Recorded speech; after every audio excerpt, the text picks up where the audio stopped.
Ako kung sa ano lang, hindi naman ako naghanap ng damay kasi mag-retire na ako.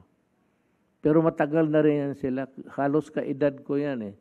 Magdidiferensya lang kami ng mga 5 years. Ganun. Palitan na ninyo yan. Matagal na yan sila dyan. At napakita na nila ang talent nila. Hanggang dyan lang. Hanggang dyan lang sila. Why don't you get masyadong huwag kayo kumuha yung mga bright, mga brilliant, gano'n. You know what? Maghanap kayo ng kandidato na ordinaryo na Pilipino. Bigyan ninyo ng panahon at ipakita rin niya. You are better off with ordinary-minded Filipinos. Itong na malaman mo kung mag-speech, magsalita, magsigaw.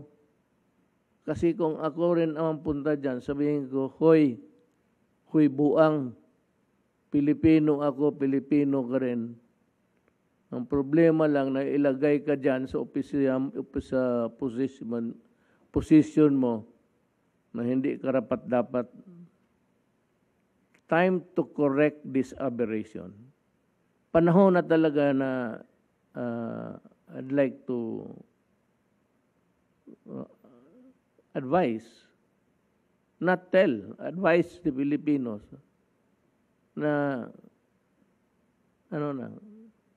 palitan na ninyo.